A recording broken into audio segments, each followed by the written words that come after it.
আল্লাহ পাকের গজব একটার পর একটা আসতে আছে, দেখতে পারতেছেন না? সামনে যে বড় সড়ো কোনো বন্যা হয় কিনা আল্লাহ ভালো জানে। বলা হচ্ছে যে একটা জলোচ্ছ্বাসের মানে ঝুঁকির মধ্যে আছে বিশ্বের বহু কান্ট্রি। বিশ্বের বহু কান্ট্রি জলোচ্ছ্বাস, বড় একটা জলোচ্ছ্বাসের হুমকির মধ্যে আছে। 20 ফুট থেকে 25 ফুট পানি উঠে যাবে, উঠে উপকূলবর্তী অঞ্চলগুলো ডুবিয়ে দিবে। অর্থনৈতিক অবস্থা ভালো না, আস্তে আস্তে বিশ্বের মধ্যে ভয়াবহ অর্থনৈতিক সংকট দেখা দিবে এবং এই সংকটটা ফেস করবে মূলত এই মধ্যবিত্ত শ্রেণী আর নিম্ন মধ্যবিত্ত শ্রেণী। খুব ধনী দেশের কোনো সমস্যা হবে না, যারা মিডল ক্লাস কান্ট্রি বা আরেকটু নিচু মানের কান্ট্রি অর্থনৈতিক দিক থেকে, এদের সামনে ভয়াবহ একটা অবস্থা ফেস করতে হবে। সময় যাইতে দেন, আস্তে আস্তে সব স্পষ্ট হয়ে যাবে, আপনারাই বুঝতে পারবেন। অলরেডি গরিব মানুষ হাহাকার করা শুরু করেছে, অলরেডি হাহাকার করা শুরু করেছে। বড় লোকের তো কোনো সমস্যা নাই, গ্যাস তেল চাল ডাল সবকিছুর দামও যদি বাড়ে, বড় লোকের কোনো সমস্যা আছে? আমার তো কোনো সমস্যা নাই, আমি তো খেতে পারতেছি, কোনো না কোনো ভাবে খেতে পারতেছি। কিন্তু যে কৃষক মজুর শ্রমিক, হ্যাঁ, যারা গরিব মানুষ, এরা তো আমার মতো না। আমার জন্য 4 বার বিদ্যুতের দাম বাড়লে কোনো সমস্যা নাই। 1000 1500 2000 3000 আপনি ইফোর্ট দিতে পারছেন, আপনার তো সমস্যা নাই। কিন্তু যে ব্যক্তির মাসিক আয় 3000 টাকা, সে কি করবে? আল্লাহ পাকের গজব একটার পর একটা আসতে আছে, দেখতে পারতেছেন না? সামনে যে বড় সড়ো কোনো বন্যা হয় কিনা আল্লাহ ভালো জানে। বলা হচ্ছে যে একটা জলোচ্ছ্বাসের মানে ঝুঁকির মধ্যে আছে বিশ্বের বহু কান্ট্রি। বিশ্বের বহু কান্ট্রি জলোচ্ছ্বাস, বড় একটা জলোচ্ছ্বাসের হুমকির মধ্যে আছে। 20 ফুট থেকে 25 ফুট পানি উঠে যাবে, উঠে উপকূলবর্তী অঞ্চলগুলো ডুবিয়ে দিবে। এটা এখন গবেষকরাই বলছেন, বিজ্ঞানীরা। আর আমরা তো আগেই বলেছি, যখন একটা জনপদের মধ্যে শিরকের পাপ বেশি হয়, কোন পাপ? শিরকের পাপ। শিরক শুধুমাত্র ওই মূর্তি পূজা করাই শিরক নয়, আপনাদেরকে জানাই দিতে চাই, কবর পূজা করাও শিরক। কথা কি বুঝতে পারছেন? আমার কথা কিভাবে নিবেন জানি না, কিন্তু আমাকে তো বলতে হবে।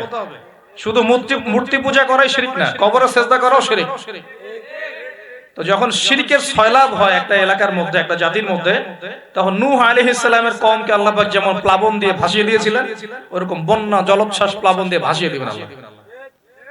কারণ নোংরামি ধুইতে হলে অনেক পবিত্র পানির দরকার, আর শিরক হচ্ছে সবচেয়ে নোংরা জিনিস। আল্লাহর জমিনের সবচেয়ে নোংরা জিনিস কি? শিরক। এগুলো তো গেল ধর্মতাত্ত্বিক শিরক। এখন তো শিক্ষার মধ্যেও শিরক, শিক্ষার মধ্যেও শিরকি আকীদা ঢুকিয়ে দেওয়া হচ্ছে। এবং এটা কোন আকীদা, এটা বলার তো আর প্রশ্ন আসে না, সবাই বোঝেন কোন আকীদা। যখন মানুষ কোরআনের সৃষ্টি তত্ত্ব বাদ দিয়ে মানব রচিত সৃষ্টি তত্ত্ব বইয়ের মধ্যে ঢুকায়, এগুলো শিরক না? অর্থনীতির মধ্যে এখন শিরক আছে। কিরকম? আল্লাহ পাক হালাল যে অর্থনীতি দিয়েছেন, ওটাকে বুড়া আঙ্গুল দেখিয়ে এখন সুদ ভিত্তিক অর্থনীতি চলছে সব জায়গায়। তো আল্লাহ পাকের হালালকে যে হারাম করে, এটা শিরক না? এটা সূরা তওবা পড়বেন, সূরা তওবার 31 নম্বর আয়াত। আমি রেফারেন্সের কথা বলছি, সূরা তওবার 31 নম্বর আয়াত পড়ে দেখবেন। আল্লাহ পাক বলছেন যে আল্লাহর হালালকে যদি কেউ হারাম করে নেয় আর হারামকে হালাল করে নেয়, এই যে পরিবর্তন, এই কাজটা, এটা কিন্তু শিরকি আকীদা, কুফর, শিরক। আপনি আল্লাহর হালালকে হারাম করতে পারেন না। আল্লাহ পাক একটা হারাম করেছেন, আপনি হালাল করতে পারবেন না। মানেন না ব্যক্তিগতভাবে, সেটা আলাদা বিষয়, কিন্তু অন্যের উপর ইম্পোজ করতে পারবেন না। মনে করেন আল্লাহ পাক হালাল করেছেন পর্দা, আপনি পর্দা করেন না, বুঝলাম, এটা আপনার ব্যক্তি স্বাধীনতা, কিন্তু আপনি পর্দাকে ব্যঙ্গ করতে পারবেন না। ব্যঙ্গ করলে কুফরি হয়ে যাবে। কথা বুঝতে পারছি ভাই? নিজে পালন করে না, সেটা আলাদা বিষয়। আমি পালন করি না, তার কাছে মনে হয় যে বেপর্দায় চললেই মানে ভালো, নাউজুবিল্লাহ। ওর কাছে এটাই মনে হয়, ওর কাছে এটাকে মনে হয় প্রগতি, অগ্রগতি, উন্নয়ন। তো সে তার থট নিয়ে থাক। কিন্তু যদি সে বলে যে না, পর্দা সেকেলে প্রথা, এখন চলে না, ওই যুগে চলতো, এটাকে টিটকারি করে, ব্যঙ্গ করে, তাহলে কুফরি করবে, শিরক করবে। মনে করেন মদ আল্লাহ হারাম করেছেন, আর কিছু মানুষ মদ খায়, হারাম মনে করেই খায় বা হালাল মনে করেই খায়, মানে খায় আর কি। তো একজন খায়, সেটা আলাদা আলাদা পাপ। আর কেউ যখন মনে করবে যে না, আল্লাহ পাকের এই হালাল হারামের বিধান আমি মানি না, আল্লাহ পাকের হালাল হারামের বিধান আমি মানি না, তখন হবে শিরক আর কুফর। এমনি হচ্ছে কবিরা গুনাহ। আর যখন হালালকে হারাম করে নিবে আর হারামকে হালাল করে নিবে, তখন শিরকের পর্যায়ে চলে যাবে। তো এই সিস্টেম এখন চলছে না। আল্লাহ পাকের সুদ ভিত্তিক, আল্লাহ পাকের হালাল অর্থনীতি বাদ দিয়ে সারা বিশ্বে এখন সুদ ভিত্তিক অর্থনীতি চলছে না? বুঝেন না এগুলা? আল্লাহ রাব্বুল আলামিন পবিত্র কোরআনে সূরা নাহলের মধ্যে একটা আয়াত নাযিল করেছেন, আয়াত নাম্বার 89। আল্লাহ পাক বলছেন, বিসমিল্লাহির রহমানির রহিম, ওয়া নাযালনা আলাইকাল কিতাবা তিবয়ানান লিকুল্লি শাই ওয়া হুদা ওয়া রাহমাতান ওয়া বুশরা লিল মুসলিমিন। আল্লাহ পাক নবী মুহাম্মদ সাল্লাল্লাহু আলাইহি ওয়াসাল্লামকে বলছেন, হে নবী মুহাম্মদ সাল্লাল্লাহু আলাইহি ওয়াসাল্লাম, আমি তোমার প্রতি এমন একটা কিতাব নাযিল করেছি, এই কিতাব আল কোরআনুল কারীম। হে নবী মুহাম্মদ সাল্লাল্লাহু আলাইহি ওয়াসাল্লাম, আমি আপনার প্রতি এমন একটা কিতাব নাযিল করেছি যে কিতাবটা হচ্ছে তিবয়ানান লিকুল্লি শাই, অর্থাৎ এই পৃথিবীর প্রতিটা বিষয়কে ব্যাখ্যা করবে, মানুষের জীবনের প্রতিটা বিষয়কে ব্যাখ্যা করবে এমন একটা কিতাব আমি নাযিল করেছি। বলেন সুবহানাল্লাহ। শুধু তাই নয়, ওয়া হুদান, এবং এই কিতাবটা ব্যাখ্যা তো করবেই, একই সাথে হেদায়েত মানে পথ দেখাবে, ওয়া রাহমাতান, এবং এই কিতাবটা হচ্ছে আল্লাহর পক্ষ থেকে রহমত বা অনুগ্রহ, দয়া। 3 4 ওয়া বুশরা লিল মুসলিমিন, এবং এই কিতাবের সামনে যে নিজের ইচ্ছাকে সঁপে দিবে, যে আত্মসমর্পণ করবে, এই মুসলিমদের জন্য এই কিতাবটা হচ্ছে বুশরা মানে সুসংবাদ। তাহলে আল্লাহ পাক এই আয়াতের মধ্যে আল কোরআনকে 4টা বিষয় বলেছেন। 1, আল কোরআন হচ্ছে প্রতিটা বিষয়ের ব্যাখ্যা, 1 নাম্বার। 2, আল কোরআন হচ্ছে হেদায়েত মানে পথ প্রদর্শক, পথ নির্দেশ আপনাকে দিবে, গাইডেন্স। 3 নাম্বার, এই কিতাব হচ্ছে রহমা মানে দয়া, আল্লাহর পক্ষ থেকে অনুগ্রহ। 4 নাম্বার, এই কিতাব হচ্ছে বুশরা সুসংবাদ। কাদের জন্য সুসংবাদ? যারা এই কিতাবের সামনে আত্মসমর্পণ করবে, মুসলিমদের জন্য। তো এই আয়াত থেকে বুঝতে পারছি যে কোরআনে আল্লাহ পাক এমন কোন বিষয় নাই যেটা ব্যাখ্যা করেন নাই, এবং কোরআনের প্রাসঙ্গিক ব্যাখ্যা হিসেবে আল্লাহ রাব্বুল আলামিন আবার হাদিস নাযিল করেছেন, যেটাকে আমরা সুন্নাহ বলি। এর দলিল কোথায়? সূরা হাশর আয়াত নাম্বার 7। কত নম্বর আয়াত? সূরা হাশর 7 নম্বর আয়াত। আল্লাহ পাক বলছেন, ওয়া মা আতাকুমুর রাসূলু ফাখুযু, রাসূল সাল্লাল্লাহু আলাইহি ওয়াসাল্লাম যা যা দেন নিয়ে নাও। রাসূল সাল্লাল্লাহু আলাইহি ওয়াসাল্লাম যা যা দেন নিয়ে নাও। ওয়া মা নাহাকুম আনহু ফান্তাহু, রাসূল সাল্লাল্লাহু আলাইহি ওয়াসাল্লাম যা যা ছেড়ে দিতে বলেন, নিষেধ করেন, ছেড়ে দাও। এখন রাসূল যা দেন সেটা কি কোরআনে আছে না হাদিসে আছে? বলেন। আচ্ছা, রাসূল যা থেকে নিষেধ করেন সেগুলো কি কোরআনে আছে না হাদিসে আছে? মনে করেন আমরা বললাম ঈশার নামাজ কয় রাকাত? ফরজ নামাজ 4 রাকাত। 4 রাকাত নামাজের মধ্যে মোট কতগুলো সেজদা হবে? 1 রাকাতে আমরা কয়টা সেজদা করব, কয়টা রুকু করব, রুকুর তাসবিহ কি পড়ব এবং কয়বার করে পড়ব, সেজদার তাসবিহ কি পড়ব, কয়বার করে পড়ব, 2 সেজদার মাঝখানে বসবো কিনা, 2 সেজদার মাঝখানে কোনো দোয়া পড়বো কিনা, রুকু থেকে উঠে সামি আল্লাহু লিমান হামিদা বলে রব্বানা ওয়া লাকাল হামদ বলতে হবে কিনা, এই খুঁটিনাটি বিষয়টা কি আপনি কোরআনে পাবেন?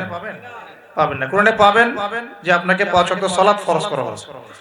এখন আপনি হাদিসে গিয়ে পাবেন যে সালাতের ওয়াক্ত কেমন হবে, কখন হবে, কিভাবে ওযু করতে হবে, আপনি জুনুবী অবস্থায় থাকলে কিভাবে ফরজ গোসল করবেন, কিভাবে মিসওয়াক করবেন, ওযুর সময় কি আগে ধোবেন, বিসমিল্লাহ বলে কি আগে মাথা মাসা করবেন নাকি আগে হাতের কবজি পর্যন্ত ধোবেন, কি করবেন, ধারাবাহিকতা কেমন হবে, নামাজের দিকে আপনি কিভাবে যাবেন, কিরকম পোশাক পরলে নামাজ হবে, কেমন করলে নামাজ হবে না, কোন ওয়াক্তে নামাজ পড়লে নামাজ হবে, কোন ওয়াক্তে পড়লে হবে না, কোন ওয়াক্তের নামাজ কত রাকাত হবে, কোন রাকাতে কয়টা সিজদা করবেন, কয়টা রুকু করবেন ইত্যাদি, মানে খুঁটিনাটি বিষয়।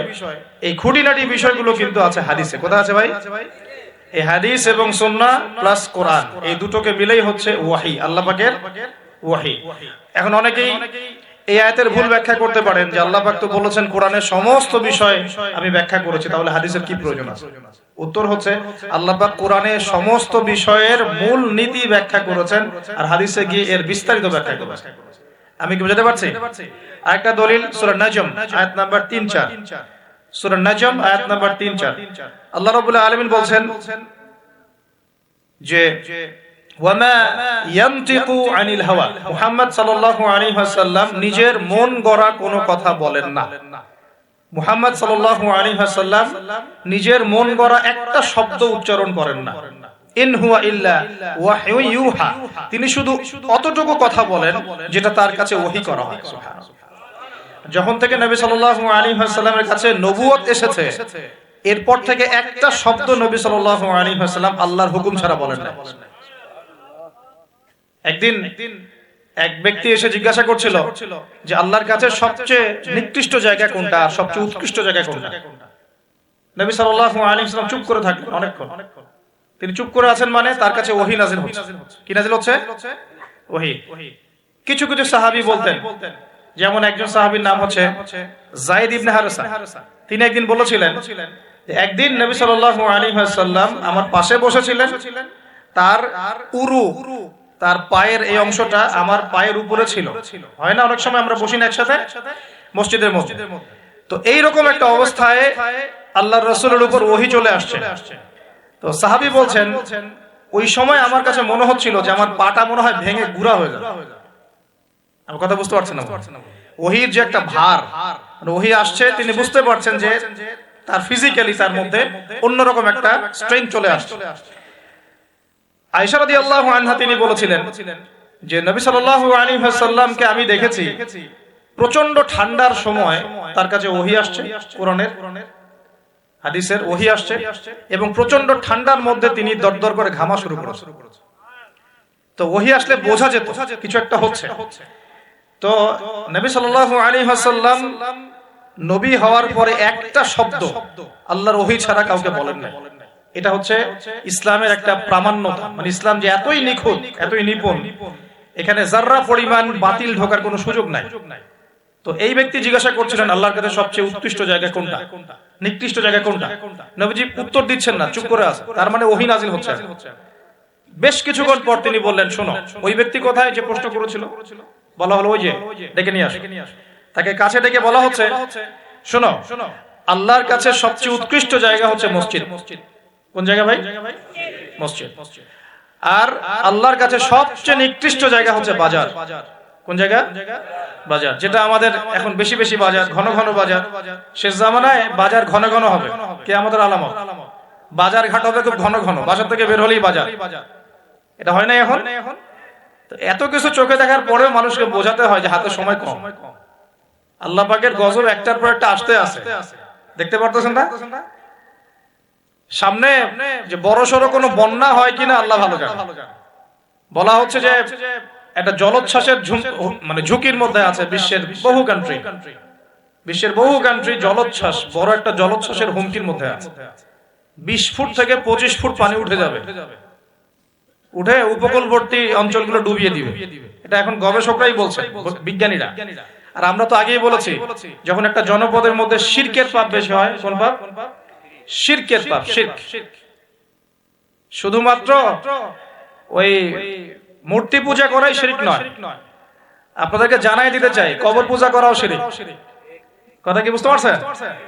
আমার কথা কিভাবে নিবেন জানি না, কিন্তু আমাকে তো বলতে হবে। শুধু মূর্তি পূজা করাই শিরক না, কবরে সেজদা করাও শিরক। তো যখন শিরকের সয়লাব হয় একটা এলাকার মধ্যে, একটা জাতির মধ্যে, তখন নূহ আলাইহিস সালামের কওমকে আল্লাহ পাক যেমন প্লাবন দিয়ে ভাসিয়ে দিয়েছিলেন, ওরকম বন্যা জলোচ্ছ্বাস প্লাবন দিয়ে ভাসিয়ে দিবেন আল্লাহ। কারণ নোংরামি ধুইতে হলে অনেক পবিত্র পানির দরকার, আর শিরক হচ্ছে সবচেয়ে নোংরা জিনিস। আল্লাহর জমিনের সবচেয়ে নোংরা জিনিস কি? শিরক। এগুলো তো গেল ধর্মতাত্ত্বিক শিরক। এখন তো শিক্ষার মধ্যেও শিরক, শিক্ষার মধ্যেও শিরকি আকীদা ঢুকিয়ে দেওয়া হচ্ছে। এবং এটা কোন আকীদা, এটা বলার তো আর প্রশ্ন আসে না, সবাই বোঝেন কোন আকীদা। যখন মানুষ কোরআনের সৃষ্টি তত্ত্ব বাদ দিয়ে মানব রচিত সৃষ্টি তত্ত্ব বইয়ের মধ্যে ঢুকায়, এগুলো শিরক না? অর্থনীতির মধ্যে এখন শিরক আছে। কিরকম? আল্লাহ পাক হালাল যে অর্থনীতি দিয়েছেন, ওটাকে বুড়া আঙ্গুল দেখিয়ে এখন সুদ ভিত্তিক অর্থনীতি চলছে সব জায়গায়। তো আল্লাহ পাকের হালালকে যে হারাম করে, এটা শিরক না? এটা সূরা তওবা পড়বেন, সূরা তওবার 31 নম্বর আয়াত। আমি রেফারেন্সের কথা বলছি, সূরা তওবার 31 নম্বর আয়াত পড়ে দেখবেন। আল্লাহ পাক বলছেন যে আল্লাহর হালালকে যদি কেউ হারাম করে নেয় আর হারামকে হালাল করে নেয়, এই যে পরিবর্তন, এই কাজটা, এটা কিন্তু শিরকি আকীদা, কুফর, শিরক। আপনি আল্লাহর হালালকে হারাম করতে পারেন না, আল্লাহ পাক একটা হারাম করেছেন, আপনি হালাল করতে পারবেন না। মানেন না ব্যক্তিগতভাবে সেটা আলাদা বিষয়, কিন্তু অন্যের উপর ইম্পোজ করতে পারবেন না। মনে করেন আল্লাহ পাক হালাল করেছেন পর্দা, আপনি পর্দা করেন না বুঝলাম, এটা আপনার ব্যক্তি স্বাধীনতা, কিন্তু আপনি পর্দাকে ব্যঙ্গ করতে পারবেন না। ব্যঙ্গ করলে কুফরি হয়ে যাবে। কথা বোঝাতে পারছি ভাই? নিজে পালন করে না সেটা আলাদা বিষয়, আমি পালন করি না, তার কাছে মনে হয় যে বেপর্দায় চললেই মানে ভালো, নাউজুবিল্লাহ, ওর কাছে এটাই মনে হয়, ওর কাছে এটাকে মনে হয় প্রগতি, অগ্রগতি, উন্নয়ন, তো সে তার থট নিয়ে থাক। কিন্তু যদি সে বলে যে না পর্দা সেকেলে প্রথা এখন চলে না, ওই যুগে চলতো, এটাকে চিৎকারি করে ব্যঙ্গ করে, তাহলে কুফরি করবে, শিরক করবে। মনে করেন মদ আল্লাহ হারাম করেছেন, আর কিছু মানুষ মদ খায়, হারাম মনে করেই খায় বা হালাল মনে করেই খায়, মানে খায় আর কি। তো একজন খায় সেটা আলাদা আলাদা পাপ, আর কেউ যখন মনে করবে যে না আল্লাহ পাকের এই হালাল হারামের বিধান আমি মানি না, আল্লাহ পাকের হালাল হারামের বিধান আমি মানি না, তখন হবে শিরক আর কুফর। এমনি হচ্ছে কবিরা গুনাহ। আর যখন হালালকে হারাম করে নিবে আর হারামকে হালাল করে নিবে, তখন শিরকের পর্যায়ে চলে যাবে। তো এই সিস্টেম এখন চলছে না। আল্লাহ পাকের সুদ ভিত্তিক, আল্লাহ পাকের হালাল অর্থনীতি বাদ দিয়ে সারা বিশ্বে এখন সুদ ভিত্তিক অর্থনীতি চলছে না? বুঝেন না এগুলা? অর্থনৈতিক অবস্থা ভালো না, আস্তে আস্তে বিশ্বের মধ্যে ভয়াবহ অর্থনৈতিক সংকট দেখা দিবে, এবং এই সংকটটা ফেস করবে মূলত এই মধ্যবিত্ত শ্রেণী আর নিম্ন মধ্যবিত্ত শ্রেণী। খুব ধনী দেশের কোনো সমস্যা হবে না, যারা মিডল ক্লাস কান্ট্রি বা আরেকটু নিচু মানের কান্ট্রি অর্থনৈতিক দিক থেকে, এদের সামনে ভয়াবহ একটা অবস্থা ফেস করতে হবে।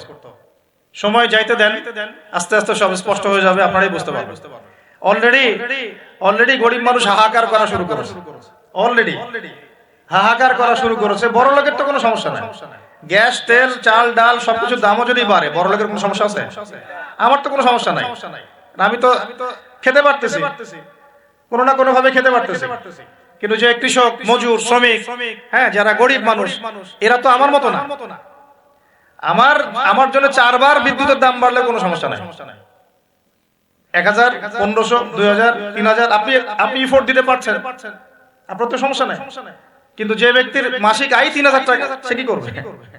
এটা আমি অনেকদিন আগে বলেছি, কারণ এটা বলেছি বৈশ্বিক অর্থনৈতিক সংকটের কারণে। পুরো বিশ্বে একটা ইকোনমিক সংকট চলছে।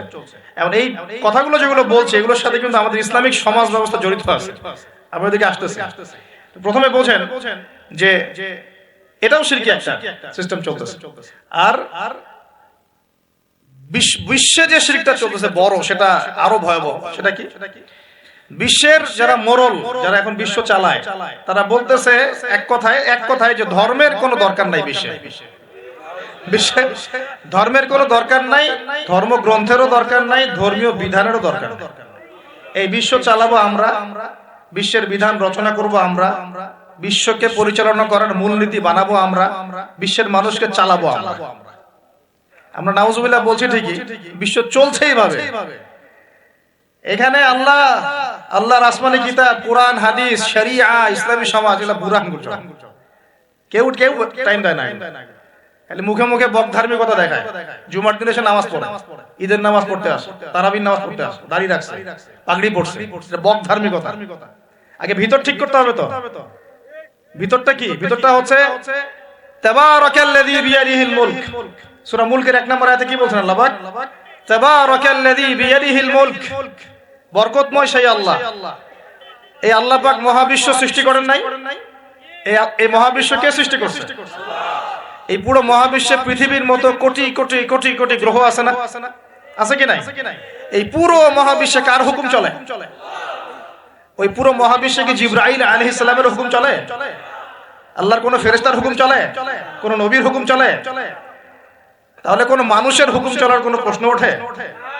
পুরো মহাবিশ্বের কোটি কোটি গ্যালাক্সি, কোটি কোটি গ্রহ নক্ষত্রে আল্লাহর হুকুম চলে। সূর্য পর্যন্ত ডোবার পরে আল্লাহর কাছে পারমিশন নেয়, আল্লাহ আগামীকাল উঠবো, আল্লাহ বলেন ওঠো, তাহলে উঠবে। একদিন আল্লাহ বলবেন না, ওঠার দরকার নাই। সূর্য তখন উল্টা দিক থেকে উঠবে, পশ্চিম দিক থেকে। ওই দিন কিয়ামত হয়ে যাবে। যেদিন কিয়ামত হবে, ওইটা হচ্ছে আল্লাহ পাকের ক্রোধের বহিঃপ্রকাশ, মানে রাগ থাকে না, যে ধৈর্য ধরতে ধরতে ধরতে ধরতে এক সময় যখন আপনার আর মানে আপনি আর পারতেছেন না, তখন একটা হাইপার হয়ে যান না মাঝে মাঝে। তখন মনে হয় আশপাশে যা আছে ভেঙে চুরে একাকার করে ফেলেন। ওই যে পৃথিবীর নিচে যে আগ্নেয়গিরিগুলো আছে, শক্তি সঞ্চার করতে করতে করতে করতে এক পর্যায়ে বিস্ফোরিত হয়ে যায়, তখন আর পৃথিবীবাসীর তো কোনো হুঁশ, তখন আর উপায় থাকে না। তো এরকম কিয়ামতের দিনটা হচ্ছে আল্লাহ পাকের ক্রোধের বহিঃপ্রকাশ। মানে এক হুকুমেই পুরো মহাবিশ্বের সব গ্রহ ধ্বংস হয়ে যায়, এক হুকুম।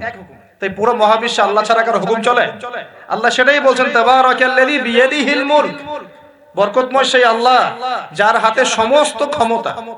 যার হাতে কি ভাই? মুলক মানে কি? রাজত্ব। এখনকার তোমরা যারা পলিটিক্যাল সায়েন্স পড়াও, তোমাদের বা আপনাদেরকে বলছে রাজত্ব মানে কি? রাজত্বের ইংরেজি প্রতিশব্দ কি? সভরেন্টি। মানে বলেন, সভরেন্টি মানে কি? সার্বভৌমত্ব। মানে কি? সার্বভৌমত্ব। আল্লাহ পাক বলছেন মহাবিশ্বের সার্বভৌমত্ব আমার হাতে। সুবহানাল্লাহ। কার হাতে? মহাবিশ্বের সার্বভৌমত্ব কার হাতে? সভরেন্টি কার হাতে? দুনিয়াতে এই সভরেন্টি সার্বভৌমত্ব মানুষের হাতে। বুঝেন নাই? এই দুনিয়াতে সভরেন্টি, মুলক, সার্বভৌমত্ব এখন আল্লাহর হাতে নাই, মানুষের হাতে। মানুষ যা মনে করে তাই চালায়। এখন আল্লাহ পাকের বিধান, আল্লাহ রাসূল এগুলো বাদ। তো এটা হচ্ছে সবচেয়ে বড় শিরক সারা বিশ্বের। এটা সারা বিশ্বের সবচেয়ে বড় পর্যায়ে শিরক। তো শিরকে ডুবে আছি আমরা, এটাকে বোঝেন। আমি তো বলছি না যে এখন এই প্রবলেমস গুলোকে রাতারাতি সলভ করা যাবে, এমনটা তো বলছি না। বলছি পুরো ওয়ার্ল্ডে এরকম শিরকি একটা সিস্টেম প্রতিটা ক্ষেত্রে চলছে। কিভাবে সলভ করবেন সেটা পরের বিষয়, আগে তো বুঝতে হবে কোথায় আছে বিষয়।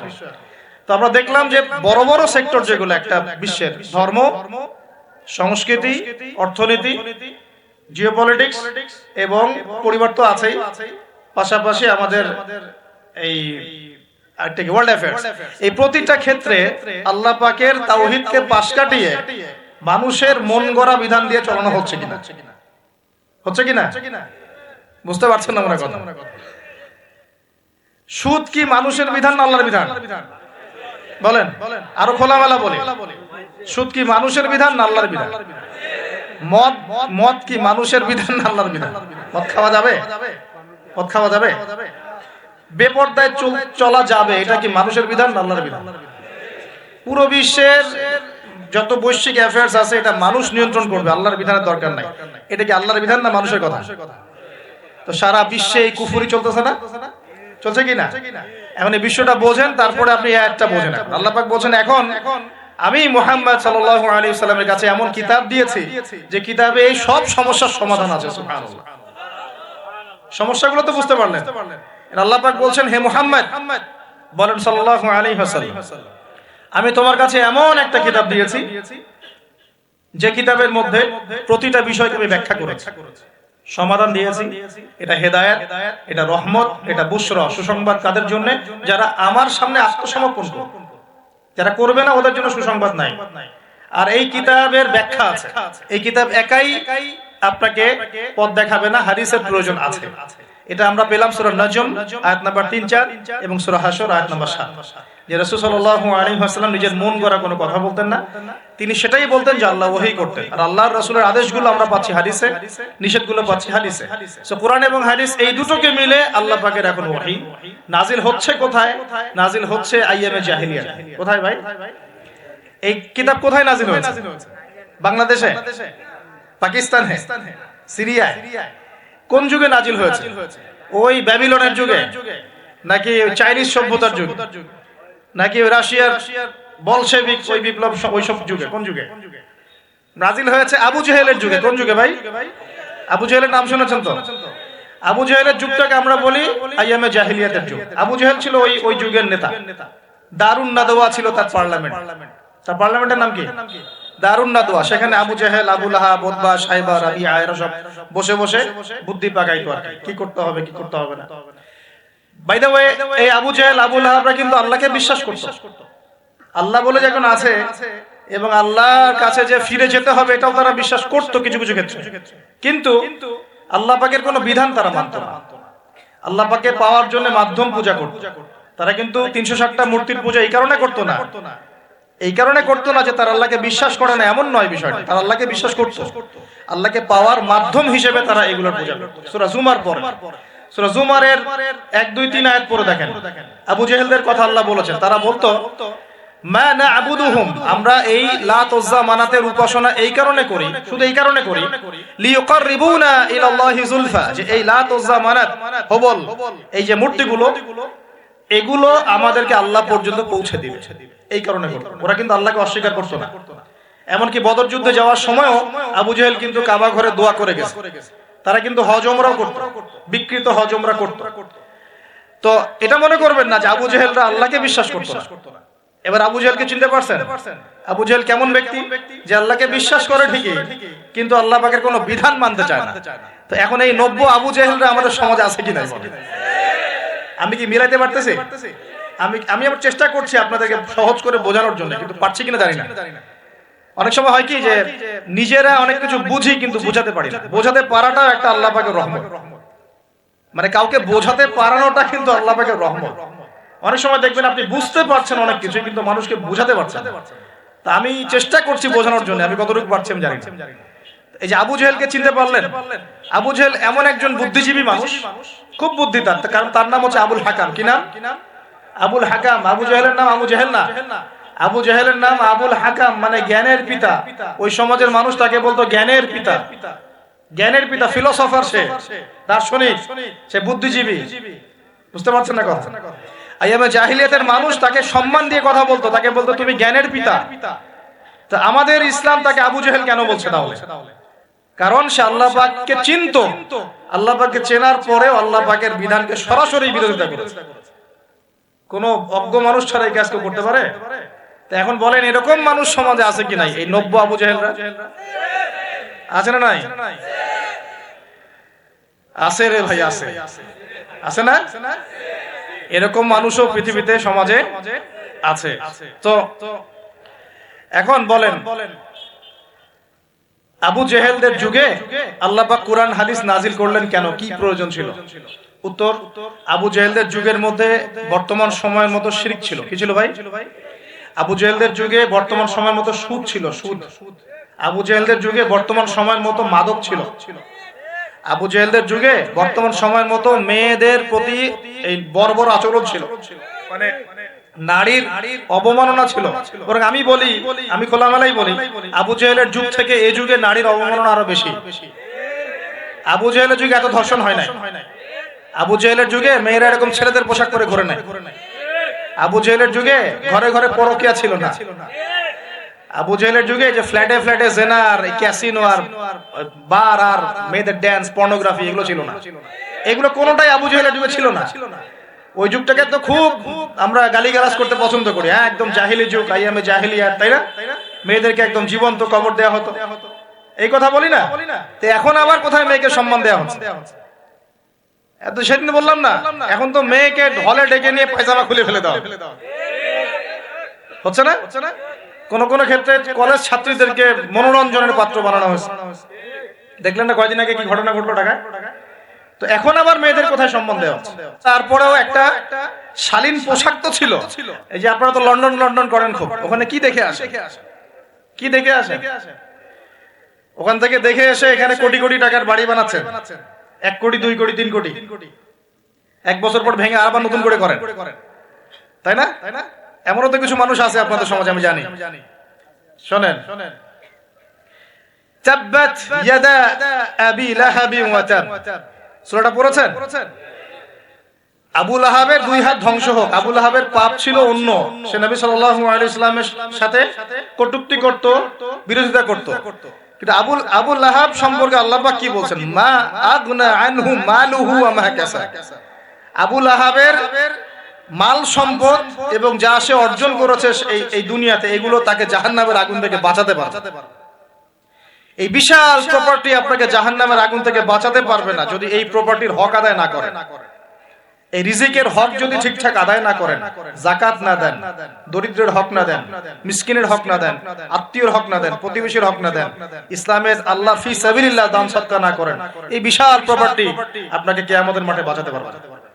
মা আগনা আনহু মালুহু ওয়া মা কাসাব সায়াসলা নারান যাতা লাহাবিন ওয়া ইমরাআতুহু হাম্মালাতাল হাতাব ফি জিদিহা হাবলুম মিন মাসাদ। সূরাগুলো পড়বেন। কোরআন তো শুধুমাত্র তাবিজ করার জন্য কোরআন নাজিল করা হয়নি। তাবিজ করার জন্য কোরআন নাজিল করা হয়েছে নাকি? কোরআনের আয়াত ছিঁড়ে ছিঁড়ে এখন মাদুরির মধ্যে ঢুকিয়ে গলায় ঝুলে রাখার জন্য কোরআন নাজিল হয়েছে? বলেন তো।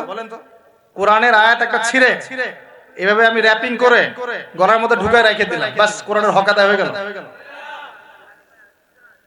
ডক্টর আপনাকে একটা প্রেসক্রিপশন দিয়েছেন, মনে করেন তোমার কোভিড হয়েছে, তোমাকে এখন এই প্রেসক্রিপশন অনুযায়ী চলতে হবে। আর প্রেসক্রিপশনটা আমি যদি আমরা ভাঁজ করে সুন্দর করে মাদুরির মধ্যে ঢুকায়, ওষুধ খাওয়ার দরকার নাই, ভাঁজ করে ঢুকায় ব্যাস রেখে দিলেন, রোগ ভালো হবে না? রোগ ভালো হবে? আমরা কোরআন কিনে এই কাজ করি, আমরা কোরআন কিনে কেউ কেউ এই কাজ করি, সবাই না, কেউ কেউ। কোরআন শেফা মানে কি? কোরআন আপনার রুহের শেফা এবং দেহের শেফা। কখন? কোরআন যখন কোরআন বুঝে আমল করবেন তখন, কোরআন পড়ে বুঝে যখন আমল করবেন তখন কোরআন শেফা এবং রহমত বুশরা। আল্লাহ পাক আমাদেরকে বোঝার তৌফিক দান করুন। তবে হ্যাঁ, কোরআনের আয়াত থেকে ঝাড়ফুঁক করা যায়, ঝাড়ফুঁক করা যেতে পারে, পানি পড়া খাওয়া যেতে পারে এবং এই পানি দিয়ে গোসলও করা যেতে পারে ইত্যাদি। কিন্তু আপনি তো ছিঁড়ে ছিঁড়ে ছিঁড়ে ছিঁড়ে খালি গলায় পায়ে হাতে ঝুলে রাখতে পারেন। আল্লাহ পাক আমাদেরকে বোঝার তৌফিক দান। প্রিয় ভাইয়েরা, এখন এতটুকু তো বুঝতে পারলাম যে কোরআন কোন সময় নাজিল হয়েছে। তাহলে ভাই কার যুগে? আবু জাহেলের যুগে। আবু জাহেলের যুগে কি কি ছিল?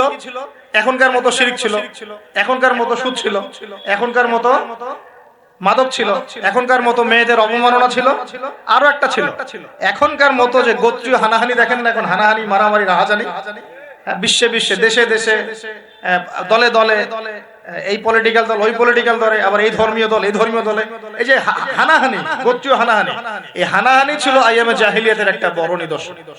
তো এরকম একটা সমাজে আল্লাহ পাক কোরআন এবং হাদিস নাজিল করলেন কেন? ইসলামী সমাজ গঠন করার জন্য, যেটা আপনি টপিক দিয়েছেন। এখন ইসলাম কি আর সমাজ কি? ইসলাম হচ্ছে এক কথায় আল্লাহর সামনে আত্মসমর্পণ করা। আল্লাহর সামনে আত্মসমর্পণ মানে কি? আল্লাহ কি আমার সামনে দাঁড়িয়ে আছেন? আল্লাহ পাক আমার সামনে দাঁড়িয়ে আছেন, আমি কি পায়ে সিজদা করব? আল্লাহর সামনে আত্মসমর্পণ মানে কি? আল্লাহ পাক কে চোখে দেখা যায়? আল্লাহ রাব্বুল আলামিনকে দুনিয়ার কোনো চোখ দেখতে পারবে না, সুবহানাল্লাহ। হ্যাঁ, জান্নাতে যারা যাবে তারা আল্লাহকে দেখতে পারবে। আর ইনশাআল্লাহ আমরা আশা করি আমরা সেই কাতারভুক্ত হব ইনশাআল্লাহ। একদিন না একদিন আমরা আল্লাহকে দেখব ইনশাআল্লাহ। নবীজিকে আয়েশা রাদিয়াল্লাহু আনহা বলছিলেন, আল্লাহ পাককে কিভাবে দেখবে মানুষ ইয়া রাসূলুল্লাহ সাল্লাল্লাহু আলাইহি ওয়াসাল্লাম? তিনি বলছেন যে তোমরা পূর্ণিমার চাঁদ দেখতে তোমাদের কোনো অসুবিধা হয়? তখন সাহাবীরা বলছেন, না, পূর্ণিমার চাঁদ তো আমরা জাজল্যমান দেখতে পারি। ঠিক এভাবেই তোমরা আল্লাহকে দেখবে ইনশাআল্লাহ। এটা হবে জান্নাতের সবচেয়ে বড় নিয়ামত। জান্নাতের সবচেয়ে বড় নিয়ামত হচ্ছে আল্লাহর দর্শন, দিদার। তো এই দুনিয়ার চোখ আল্লাহকে দেখবে না, তাহলে আল্লাহ পাক কিভাবে আমাদের সাথে যোগাযোগ করবেন? আল্লাহ পাক এই দুনিয়ার মধ্যে কিছু মানুষকে বাছাই করবেন নবুয়ত দেওয়ার জন্য। কি দেওয়ার জন্য? নবুয়ত। যে মানুষদের সাথে আল্লাহ পাক যোগাযোগ করবেন আল্লাহর ওহীর মধ্য দিয়ে। কিসের মাধ্যমে? ওহীটা কি সরাসরি নেমে আসবে না কেউ নিয়ে আসবে? এখন কেউ নিয়ে আসবে, কে নিয়ে আসবে? তার নাম হচ্ছে জিবরাইল আলাইহিস সালাম। কি নাম? আল্লাহ রব্বুল আলামিন জিবরাইল আলাইহিস সালামের মাধ্যমে কোরআন সুন্নাহর ওহী সর্বশেষ নবী মুহাম্মদ সাল্লাল্লাহু আলাইহি ওয়াসাল্লামের কলবে ওহী করেছেন। খুশি হন নাই? কোন যুগে ওহী করেছেন? আবু জেহেলের যুগে। কোন যুগে? যে যুগটার সাথে আমাদের যুগের মিল আছে। আচ্ছা, এখন আল্লাহ পাক বলেছেন এর সামনে তোমরা মাথা নত করো। মাথা নত মানে কি? জাস্ট মাথাটা নত করে দেওয়া? মাথা নত মানে নিজের ইচ্ছাকে সঁপে দাও, নিজের ইচ্ছাকে সঁপে দাও। মন চাচ্ছে আমি নামাজ পড়বো না, আল্লাহ বলছেন পড়তে হবে, এর নাম সঁপে দেওয়া। মন চাচ্ছে আমি একটু মদ খাই, আল্লাহ বলেছেন খাওয়া যাবে না, হারাম, এর নাম সঁপে দেওয়া। মন চাচ্ছে একটা মেয়ের সাথে একটু কি করি, ডেটিং করি, একটা মেয়েকে নিয়ে ফুর্তি করি, আল্লাহ বলছেন জিনা করা যাবে না, এর নাম সঁপে দেওয়া। মন চাচ্ছে ভরপেট খাই রমজান মাসে, আল্লাহ বলছেন না, রমজান মাসে খাওয়া যাবে, রোজা রাখি, এর নাম সঁপে দেওয়া। মন চাচ্ছে সম্পদের পাহাড় গর্ব, কাউকে কিছু দিব না, আল্লাহ বলছেন না, নেশাব হয়ে গেলে যাকাত দেওয়া লাগবে, এটা হলো সঁপে দেওয়া। সঁপে দেওয়া মানে কি? আল্লাহ পাকের বিধিবিধানের সামনে নিজের ইচ্ছাকে আত্মসমর্পণ করা। আল্লাহ যা বলেছেন আমি তাই করব, যা ছেড়ে দিতে বলেছেন ছেড়ে দিব, দ্যাটস অল। এর নাম ইসলাম। ইসলাম হলো এই বিষয়টার নাম, নিজের ইচ্ছাটাকে আল্লাহ পাকের বিধানের সামনে আত্মসমর্পণ করে দেওয়া। আমরা অনেকেই বলি ইসলাম মানে কি? শান্তি।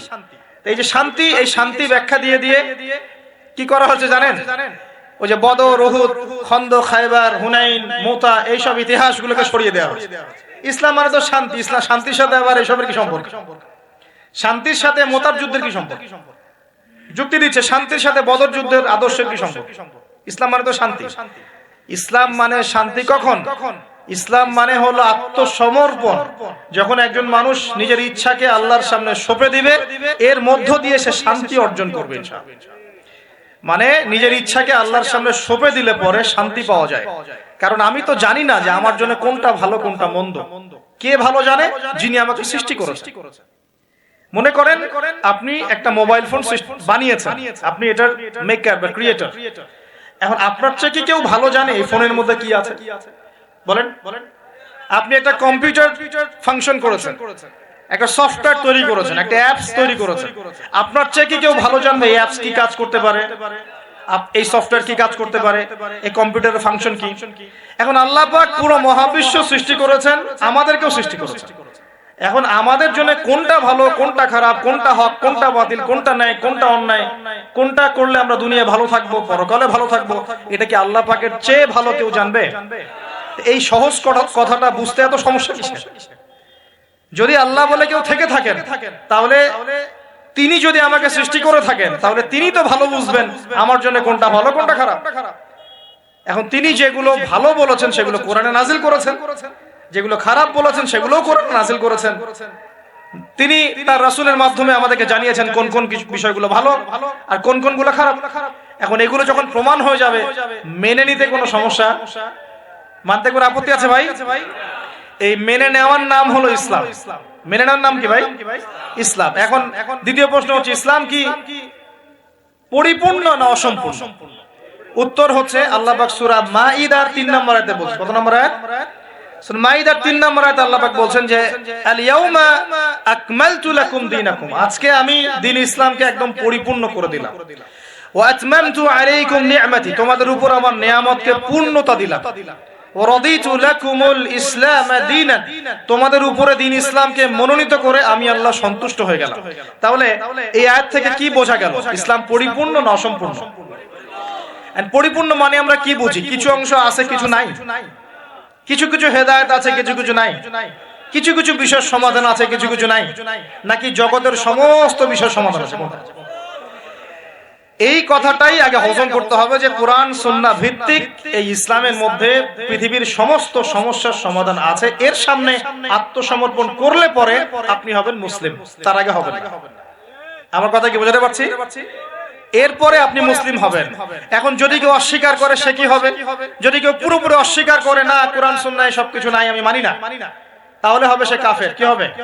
কাফের। কেউ যদি এগুলোর সাথে আল্লাহকে অংশীদার সাব্যস্ত করে সে কি হবে? সে হবে মুশরিক।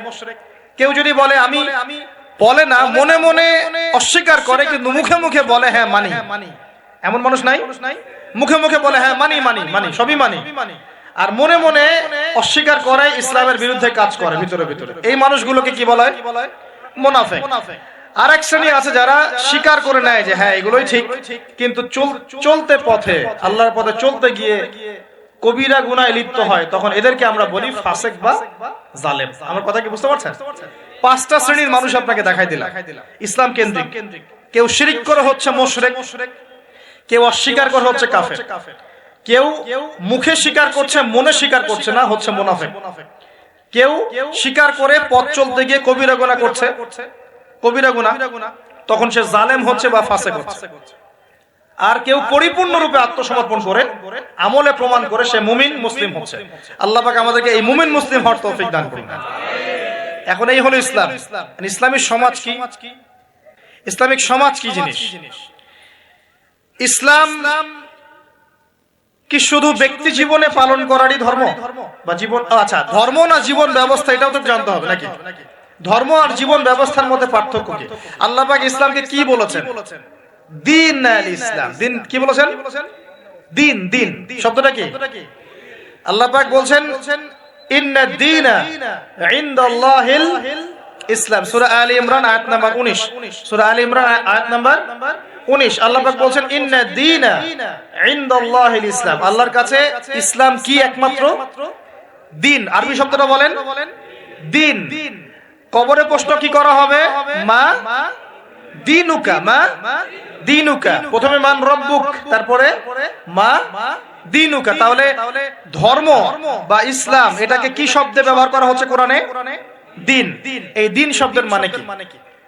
আমি আপনাকে শর্ট করে বুঝাই দিচ্ছি। কোরআনে দিন শব্দ আসছে দুই রকম। কয় রকম?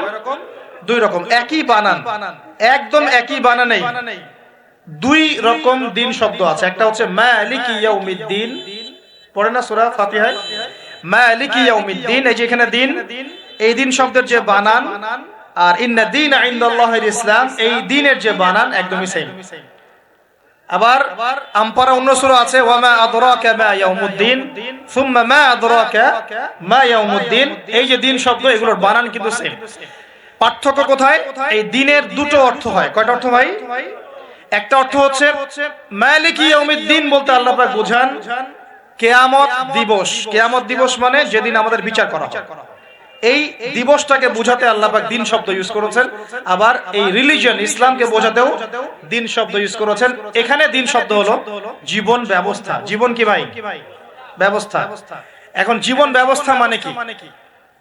জীবন ব্যবস্থা মানে কি? যে জীবনের কিছু অংশের হেদায়েত পাওয়া যাচ্ছে, বাকি অংশে পাওয়া যাচ্ছে না। বিষয়টা কি এমন নাকি জীবন ব্যবস্থা মানে জীবনের প্রতিটা ক্ষেত্রে সমাধান আছে এমন? বলেন, উত্তর দেন। আল্লাহ পাক বলছেন ওয়ামা ইয়াবতাগি গায়রুল ইসলামি দীনান ফালান ইউকবালা মিন। কেউ যদি ইসলাম ছাড়া অন্য কোন জীবন ব্যবস্থা তালাশ করে, তার কাছ থেকে কিছুই কবুল করা হবে না। আল্লাহ আবার বলছেন যে আল ইয়াউমা আকমালতু লাকুম দীনাকুম, এই দিনটাকে আমি কামিল করেছি, পরিপূর্ণ করেছি। আল্লাহ পাক নিজেই বলছেন এই দিন আমার কাছে গ্রহণযোগ্য। আল্লাহ নিজেই বলছেন এই দিনটাকে আমি কামিল করেছি, পরিপূর্ণ করেছি। আল্লাহ নিজেই বলছেন এই দিন বাদ দিয়ে অন্য দিন কবুল হবে না। তাহলে এই দিন কি অসম্পূর্ণ থাকতে পারে? নিঃসন্দেহে এটা পরিপূর্ণ। এন্ড পরিপূর্ণ মানে কি? ওই যে প্রথমে একটা আয়াত তেলাওয়াত করেছিলাম সূরা নাহল আয়াত নাম্বার 89, আল্লাহ বলেছেন তিবিয়ানান লিকুল্লি শাই। কোরআন সুন্নাহয় আমি সব ব্যাখ্যা করেছি। আরো একটা দলিল দিয়ে দেই, সূরা কাহফ আয়াত নাম্বার 54। কত নম্বর আয়াত ভাই? এগুলো বাসায় গিয়ে চেক করে দেখেন, বাসায় গিয়ে একটু পড়াশোনা কইরেন, না হলে শুধু শুনবেন এক কান দিয়ে বেরো যাওয়ার কেন। আর রেফারেন্স চেক করে যদি দেখেন সব ঠিক আছে, তখন মেনে নেওয়ার চেষ্টা করেন। আমি আগে বলছি না যে মানার দরকার আছে, আমি এখন বলছি মানার দরকার নাই। বাসায় গিয়ে আগে চেক করবেন, যদি দেখেন হ্যাঁ সব কথা ঠিক আছে, তারপরে মানার চেষ্টা করেন। আল্লাহ পাক তৌফিক দান করুন। এখন আসেন, আল্লাহ সূরা কাহফের 54 নম্বর আয়াতে বলছেন যে ওয়ালাকাদ সাররাফনা ফি হাযাল কুরআন লিন-নাসি মিন কুল্লি মাসাল। আমি এই কোরআনে মানব জাতির জন্য প্রতিটা বিষয়কে ব্যাখ্যা করেছি। এবার আরো স্পষ্ট হয়ে গেল ইসলাম, কোরআন এবং সুন্নাহয় এমন কোন বিষয় নাই যা নাই। এই হলো পরিপূর্ণ জীবন ব্যবস্থা। জীবন ব্যবস্থার কয়টা দিক থাকে? সহজ করে বলছি 6টা দিক। কয়টা দিক? জীবন ব্যবস্থা মানে আপনার ধর্মীয় জীবন আছে। ধর্মীয় জীবন কি একটু বোঝেন এখানে? ধর্মীয় জীবন মানে এখানে আপনি নামাজ, রোজা, হজ, যাকাত, তাসবিহ, তাহলিল, জিকির, আজগার এই কাজগুলো করেন। এগুলো আপনার ধর্মীয় কাজ, ঠিক আছে? আচ্ছা, একটা জীবন হলো আপনার পারিবারিক জীবন। পারিবারিক জীবন আপনার বিয়ে, শাদী, সন্তান প্রতিপালন, স্ত্রীদের হক আদায়, মা বাবা, ভাই বোন ইত্যাদি। এই যে পুরো একটা পরিবার বন্ড, এই যে সিলাতুর রাহিম, আত্মীয়তার রক্তের সম্পর্ক, এটা আপনি রক্ষা করেন। এটা হলো আপনার পারিবারিক লাইফ। 2 নাম্বার। 3 নাম্বার হচ্ছে আপনার একটা সাংস্কৃতিক জীবন আছে, মানে আপনি কি সংস্কৃতি ফলো করবেন, কোন কালচার ফলো করবেন, এটা একটা জীবন আছে। 4 নাম্বার হচ্ছে আপনার ইকোনমিক লাইফ, আপনার অর্থনৈতিক জীবন। এখানে আপনি ব্যবসা বাণিজ্য, চাকরি বাকরি, মুআমালাত, এই বিষয়গুলো করবেন। 4। 5 নাম্বার আপনার পলিটিক্যাল লাইফ, যেখানে আপনি আল্লাহ পাকের খলিফার দায়িত্ব পালন করবেন। আর 6 নাম্বার হচ্ছে গ্লোবাল অ্যাফেয়ার্স, মানে আপনি পুরো ওয়ার্ল্ড কে ডিল করবেন কিভাবে, যদি আপনি রাষ্ট্রের প্রধান হন বা আপনার রাষ্ট্রের দায়িত্ব থাকে। তো এই 6টা বিষয়কে নিয়ে মোটামুটি ভাবে আমাদের এই জীবন। এর বাইরে কি জীবনে কোনো ক্ষেত্র আছে নাকি? বুঝেন নাই মনে হয়? ধর্ম আমাদের জীবন না, অর্থনীতি আমাদের জীবন না, পরিবার আমাদের জীবন না, আমাদের সংস্কৃতি, আমাদের রাজনীতি, সমাজ এবং বিশ্ব, এর বাইরে কিছু আছে নাকি? এই হলো দুনিয়া। এর বাইরে পরকাল আছে। এর বাইরে কি? পরকাল। ওই পরকালে তো মুক্তির জন্যই কোরআন, সুন্নাহ এবং ইসলাম, নাকি? এটা তো আমাদের গন্তব্য। দুনিয়ার প্রতিটা সমাধানও ইসলামে পাচ্ছি। এখন তাহলে বুঝতে পারলাম ইসলামী সমাজ মানে কি।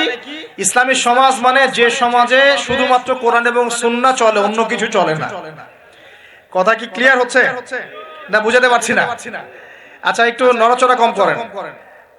আমরা খুব লম্বা আলোচনা করবো না ইনশাআল্লাহ, একটু ধৈর্য ধরে। সমাজ ব্যবস্থা বোঝাতে পারলাম কি ভাই? সমাজ ব্যবস্থা কি? ইসলামী সমাজ ব্যবস্থা কি? মানে যে সমাজের মধ্যে আল্লাহর ওহী, কোরআন এবং সুন্নাহ, আল্লাহ পাকের বিধান চলে, বাইরে কিছু চলে না। এর বাইরে কি চলতে পারে? এর বাইরে যদি এমন কিছু চলে, লিসেন ভেরি কেয়ারফুলি, এর বাইরে যদি এমন কিছু চলে যেটার সাথে কোরআন সুন্নাহর সংঘর্ষ হচ্ছে, তাহলে সেটাকে ধরে একদম ছুঁড়ে ফেলে দিতে হবে। কথা বুঝতে পারছেন? সমাজে ইসলামী সমাজ আমরা বুঝলাম, ইসলামী সমাজ মানে যেখানে কোরআন সুন্নাহ ভিত্তিক, আল্লাহ পাকের ওহীর ভিত্তিক সমাজ চলে। এখন এই সমাজে যদি কোরআন সুন্নাহর সাথে সাংঘর্ষিক কিছু চলে, এটাকে ধরে তুলে ছুঁড়ে ফেলে দিতে হবে, এর নাম ইসলাম। এর সাথে আমরা আপোষ করতে পারবো না।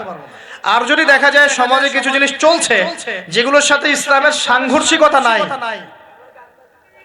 গান বাজনা সাংঘর্ষিকতা নাই, হ্যাঁ, গান বাজনার সাথে সাংঘর্ষিকতা নাই, বোঝাচ্ছি আমি মূলনীতি বলে সহজ করছি, উদাহরণ তো দিব ইনশাআল্লাহ। সমাজে এমন কিছু চলছে যেগুলোর সাথে ইসলামের সাংঘর্ষিকতা নাই, সেগুলো আমরা গ্রহণ করতে পারবো, কোনো সমস্যা নেই। পারবো কিনা? মনে করেন একটা সমাজের মানুষ, ট্রেডিশন আছে, এরা মেহমানদেরকে খুব আপ্যায়ন করায়, এমন আছে না অনেক সমাজ? আছে কি নাই? এই কাজটা কি কোরআন সুন্নাহর সাথে সাংঘর্ষিক? তাহলে আমরা সমাজের অংশটা রাখবো কেন? রাখবো না। একটা সমাজে আমরা দেখলাম যে মেয়েরা মাশাআল্লাহ পর্দা তো করেই, পাশাপাশি যখন তারা তাদের গৃহস্থলী কাজগুলো করে, তখনও দেখা যায় যে একটা শালীন পোশাক পরে বাসায় কাজকর্ম করছে। এটা ওদের কালচার। আমরা এই কালচারটা রাখতে পারবো না। একটা সমাজে দেখা যাচ্ছে যে এতিমদের ব্যাপারে সমাজের লোকজন খুব সফট, এটা কি কোরআন সুন্নাহর সাথে সাংঘর্ষিক? না, আমরা কি রাখতে পারবো না? একটা সমাজে দেখা যাচ্ছে যে মানুষ এই বৃক্ষরোপণ করতে খুব পছন্দ করে, এমনও কিছু সমাজ আছে, গাছ লাগাইতে সবুজ শ্যামল প্রকৃতি খুব ভালো লাগে, আছে না এমন সমাজ? এই জিনিসটা কোরআন সুন্নাহর সাথে সাংঘর্ষিক? তো রাখতে পারবো না আমরা। এরকম এক্সাম্পল দিয়ে শেষ করা যাবে। এরকম অগণিত কাজ আছে যেগুলো কোরআন সুন্নাহর সাথে সাংঘর্ষিক নয়, কিন্তু সমাজে চলছে, এগুলোকে ইসলামিক সমাজের আওতাভুক্ত করা যাবে, কোনো সমস্যা নেই। কিন্তু যদি সমাজে এমন কিছু চলে যেগুলো কোরআন সুন্নাহর সাথে সরাসরি সাংঘর্ষিক, যেমন এই যে কারো বিয়ে হলে ধুমধারাক্কা গান হয় কি না? হয় না? এখন এই সংস্কৃতিটার সাথে কোরআন সুন্নাহর আপত্তি আছে। এখন আমরা এটাকে সামাজিকীকরণ করতে পারবো না, ইসলামী সামাজিকীকরণ করতে পারবো না, বরং এটাকে ঐক্যবদ্ধভাবে প্রতিরোধ করতে হবে। সমাজে মনে করেন কোন সমাজে জুয়া চলে না? এই জুয়ার সাথে কি কোরআন সুন্নাহর অনুমতি দেওয়া আছে না সাংঘর্ষিকতা আছে? কন্ট্রাডিকশন আছে না? যেহেতু কোরআন সুন্নাহর সাথে কন্ট্রাডিক্টরি বিষয়, আমরা এই জুয়ার সংস্কৃতি এখানে চলতে দিতে পারি না, বরং আমরা এটাকে প্রতিহত করার চেষ্টা করি। একটা সমাজের মধ্যে মনে করেন বেহায়াপনা, ফ্রি মিক্সিং, জেনা, এগুলোকে উস্কে দেওয়া হচ্ছে, এই প্রতিটা বিষয়ের সাথে কোরআন সুন্নাহর আপত্তি আছে। তাহলে এই জিনিসগুলোকে কি আমরা ইসলামী সমাজ ব্যবস্থা আনতে পারবো? তাহলে আমার বক্তব্য মনে হয় বোঝার খুব বেশি কঠিন হচ্ছে, আমার মনে হচ্ছে না। ইসলামী সমাজ ব্যবস্থায় কোন কোন বিষয় থাকতে পারবে? সর্বপ্রথম আল্লাহ পাকের ওহী থাকতে পারবে, ওহীর বাদ দিয়ে অন্য কিছু চলবে না। কি চলবে? যেগুলোর সাথে ওহীর কোনো সাংঘর্ষিকতা নাই, ওহীর কোনো সাংঘর্ষিকতা নাই এমন বিষয় চলতে পারে। চায়ের জন্য বিখ্যাত আপনারা না, এটা আছে না? আচ্ছা, এখন এটা কি কোরআন সুন্নাহর সাথে সাংঘর্ষিক? এটা একটা সংস্কৃতি। আপনাদের বাসায় গেলে আপনারা চা খাওয়ান, এবং এটার সাথে আপনার সংস্কৃতি আছে, আগর আতরের আপনাদের বিজনেস আছে। এই জিনিসটা কি কোরআন সুন্নাহর সাথে সাংঘর্ষিক? বাংলাদেশের অন্য কোন সমাজে কি আগর আতর এরকম ভাবে আছে? আপনাদের সমাজে আছে, এটা কিন্তু কোরআন সুন্নাহর সাথে সাংঘর্ষিক নয়। তাহলে আমি এটাকে অবশ্যই ইসলামাইজড করতে পারবো, চায়ের ব্যাপারটা আমি ইসলামাইজড করতে পারবো। কিন্তু যদি একটা সমাজে দেখেন, ঢাকার মতো শহরে গিয়ে দেখলেন মেয়েরা ছেলের পোশাক পরে ঘুরে বেড়াচ্ছে, এখন এই জিনিসটাকে কি আপনি ইসলামের আওতায় আনতে পারবেন? এই হলো ইসলামী সমাজ, মানে যেখানে আল্লাহর ওহী চলে, অন্য কিছু চলে না। হ্যাঁ, কি চলতে পারে? ওহীর সাথে সাংঘর্ষিক বিষয় নাই এমন বিষয় চলতে পারে, কোনো সমস্যা না। সেটা রাজনীতিতেও চলতে পারে, সেটা সমাজেও চলতে পারে, সেটা অর্থনীতিতেও চলতে পারে, সেটা আমাদের সংস্কৃতিতেও চলতে পারে, সেটা আমার পরিবার ধর্মেও চলবে ইনশাআল্লাহ। মানে প্রতিটা ক্ষেত্রেই চলতে পারবে যদি কোরআন সুন্নাহর সাথে সাংঘর্ষিক না হয়। আল্লাহ পাক আমাদেরকে বোঝার তৌফিক দান। এখানে কিন্তু প্রযুক্তি অন্তর্ভুক্ত হতে পারে। প্রযুক্তি যেমন এক সময় নবী সাল্লাল্লাহু আলাইহি ওয়াসাল্লামের যুগে ছিল ঘোড়া এবং গাধা, তাই না? উট, ঘোড়া, গাধা এগুলোর উপরে তারা যুদ্ধ করেছে। এখন দেখা যায় যে মিসাইল, রকেট লঞ্চার, হ্যাঁ, পারমাণবিক ওয়েপন্স, সভ্যতা চেঞ্জ হয়েছে এবং টেকনোলজি চেঞ্জ হয়েছে। এখন কি এটা কি কোরআন সুন্নাহর সাথে সাংঘর্ষিক হলো? এটা প্রযুক্তি। প্রযুক্তিগত বিষয়গুলোকে আমরা অবশ্যই সামাজিকীকরণ করতে পারবো, কোনো সমস্যা নেই। মিডিয়া, এই মিডিয়ার মধ্য দিয়ে ইসলাম প্রচার করা যাবে কিনা? যাবে। তাহলে মিডিয়াকে আমরা সামাজিকীকরণ করতে পারবো যদি আমরা এটাকে সঠিকভাবে ব্যবহার করতে পারি। এই বিষয়গুলো আমরা মাথায় রাখবো। কিন্তু যখন মিডিয়ার মধ্য দিয়ে আপনি ভুল তথ্য প্রচার করবেন তখন পারবেন না। আবার যখন ওই পারমাণবিক ওয়েপন্স আপনি মাজলুমের উপর ফেলে দিবেন তখন সেটা আপনি অ্যাপ্লাই করতে পারবেন না। তো বস্তুবাদী বিষয়গুলো আমরা নিব, কোনগুলো? যেগুলো আমরা ইসলামিক ভাবে ইউজ করতে পারি, অনইসলামিক ইউজিং না হয়, অন্যের হক নষ্ট না হয় বা আল্লাহর দ্বীনের কোনো ক্ষতি না হয় ইনশাআল্লাহ তাআলা, সেক্ষেত্রে আমরা এগুলোকে গ্রহণ করতে পারবো। ইসলামের সমাজ আমরা বুঝলাম, ইসলাম কি এক কথায় বুঝলাম, এবং ইসলাম কোন যুগে নাজিল হয়েছে এটাও বুঝলাম, ওই যুগের সাথে আমাদের বর্তমান সমাজে মিল আছে এটাও বুঝলাম। এখন ওই যুগটা চেঞ্জ করেছিলেন কারা? উত্তর, নবী সাল্লাল্লাহু আলাইহি ওয়াসাল্লাম নিজে এবং তার সাথে ছিলেন সাহাবীরা, এবং সাহাবীদের মধ্যে বেশিরভাগ সাহাবী ছিলেন যুবক। সুবহানাল্লাহ। ওমর যুবক ছিলেন না বুড়া ছিলেন? হামজা যুবক ছিলেন না বৃদ্ধ ছিলেন? হুযাইফা যুবক না বৃদ্ধ ছিলেন? উসমান রাদিয়াল্লাহু আনহু তখন যুবক ছিলেন না বৃদ্ধ ছিলেন? জাফর ইবনে আবি তালেব, আলী ইবনে আবি তালেব, বেলাল ইবনে রাওয়াহ, আব্দুর রহমান বিন আউফ, যায়েদ ইবনে হারেসা, আব্দুল্লাহ বিন মাসউদ, নাম জানা না জানা অসংখ্য সাহাবী, বেশিরভাগ যুবক ছিলেন না বৃদ্ধ ছিলেন? তো নবী সাল্লাল্লাহু আলাইহি ওয়াসাল্লাম কাদেরকে নিয়ে সমাজটা পরিবর্তন করলেন? যুবকরা একটু মনোযোগ দেন, এই অংশটুকু আপনাদের জন্য স্পেশাল। এখান থেকে ফিনিশিং এর দিকে যাবো ইনশাআল্লাহ। তো নবী সাল্লাল্লাহু আলাইহি ওয়াসাল্লাম কাদেরকে নিয়ে ওই আবু জেহেলের সমাজ পরিবর্তন করলেন? বলেন। এবং কি হাতে নিয়ে করলেন? আল্লাহর ওহী মানে কোরআন এবং হাদিস। এটাকে শুধু মুখে মুখে আমল বলেছেন না, নিজে আমল করে দেখিয়েছেন? নিজে বিশ্বাস করেছেন, স্বীকৃতি দিয়েছেন, আমল করেও দেখিয়েছেন, মানুষকে দাওয়াতও দিয়েছেন। এখন একা একা করেছেন না সবাইকে নিয়ে করেছেন? তার মানে ইউনিটি লাগবে। কি লাগবে ভাই? একা একা পারা যাবে না। এই যে আমি একা একা লেকচার দিয়ে যাচ্ছি, আসলে আমি দিন কায়েম করতে পারবো না। এখানে আমি আপনাকে দিনের কিছু নসিহত করতে পারবো, কিছু দাওয়াত দিতে পারবো, কিন্তু আমি কিন্তু এখানে দিন কায়েম করতে পারবো। একা একা দিন কায়েম করা যায়? একা একাও যায় না, এক শ্রেণীর মানুষকে নিয়েও যায় না। মুসলিমদের মধ্যে মনে করেন যে মুসলিমদের মধ্যে একটা এলাকার মুসলিম আছে, মনে করেন 1 লাখ, কথার কথা বলছি, 1 লাখের মধ্যে 1000 মানুষ সবকিছু বোঝে, বাকিরা এতটা বোঝে না। ওদেরকে বোঝাতে হবে। ওদের কি করতে হবে? বোঝাতে হবে। ওই আমরা যদি মনে করি আমি 1000 আমি সব করতে পারবো, ভুল করবেন না। তখন কি হবে? জাহেলিয়াতের সংখ্যা গরিষ্ঠতার স্রোতে আমি হারিয়ে যাব। কথা বুঝতে পারছেন? নবী সাল্লাল্লাহু আলাইহি ওয়াসাল্লাম কিভাবে করেছেন? তার আগে আমি একটু প্রশ্ন করি, কত বছর লেগেছে তার সমাজ পরিবর্তন করতে? বলেন। 23 বছর। এটা মাশাআল্লাহ। 23 বছর পরে ওই মক্কায়, ওই আবু জেহেলের যুগেই, আবু জেহেলের সেই যুগ কি আর বাকি থাকলো? 23 বছর পর কি শিরক ছিল ওই যুগের মধ্যে? আর মক্কায় কোনো সুদ ছিল? মক্কায় কোনো মাদক, কোনো জেনা, ব্যভিচার, মেয়েদের শ্লীলতাহানি, ধর্ষণ, জেনা, হ্যাঁ, গুম খুন, তারপরে আপনার এই যে গোচ্চ হানাহানি, মারামারি, কোনোটা কি আর বাকি ছিল? মানে 23 বছরের সমাজ টোটাল নিট এন্ড ক্লিয়ার, সাফ। কত বছর? 23 বছর। কিভাবে করলেন? প্রথমত তিনি ওহীর জ্ঞানের চর্চা করেছেন, নিজে আমল করেছেন, সাহাবীদেরকে শিখিয়েছেন, এবং সাহাবীরা সবাই মিলে দাওয়াতি কাজ করে একটা জনসমষ্টি তৈরি করেছেন কিনা? প্রথমে কি নবী সাল্লাল্লাহু আলাইহি ওয়াসাল্লাম প্রকাশ্যে দাওয়াত দেওয়া শুরু করেছেন? না। প্রথম 3 বছর, কত বছর? তিনটা বছর নবী সাল্লাল্লাহু আলাইহি ওয়াসাল্লাম গোপনে মানুষকে দাওয়াত দিয়েছেন। কিভাবে ভাই? গোপনে, man to man, door to door. আমরা তো এখন খুব অধৈর্য জাতি। কি জাতি ভাই? অধৈর্য। 1 বছর ধরে যদি একটা কথা বলি, পরের বছর ওয়াজ করতে আসলে বলে হুজুর এই ওয়াজটা গত বছর একবার শুনছি, দরকার অন্য নতুন ওয়াজ করে। এমন করে না মানুষ? নবী সাল্লাল্লাহু আলাইহি ওয়াসাল্লাম 3 বছর গোপনেই দাওয়াত দিয়েছেন। তিনটা বছর। কাদেরকে দাওয়াত দিয়েছেন? উত্তর, প্রথমত তার নিজের মানুষদেরকে, নিজের স্ত্রী, নিজের ওই যায়েদ ইবনে হারেসা পালক পুত্র ছিলেন, নিজের চাচাতো ভাই জাফর ইবনে আবি তালেব, আলী ইবনে আবি তালেব, নিজের খুব কাছের মানুষ আবু বকর সিদ্দিক। আবু বকর সিদ্দিক রাদিয়াল্লাহু আনহুর হাত ধরে পরে ওসমান বিন আফফান, আব্দুর রহমান বিন আউফ, তালহা বিন উবাইদুল্লাহ, জুবাইর বিন আওয়াম আস্তে আস্তে ছড়িয়ে পড়ছে। তার মানে দাওয়াতি কাজ শুরু করতে হবে কোথা থেকে? আগে বলেন, আগে নিজে, তারপরে কে? নিজের কাছের মানুষ, নিজের পরিবার, নিজের বংশ, নিজের আত্মীয়। এই দাওয়াতি কাজ কি আমাদের করা শেষ? কারা কারা করা শেষ? হাত তোলেন দেখি। আগে শুরু করে, আগে তো নিজেকে দিয়ে শুরু করতে হবে নাকি ভাই? নিজের পরিবারের সবাই নামাজি, নামাজে দাওয়াত দিচ্ছি কিনা? নামাজে দাওয়াতটুকু দিচ্ছি?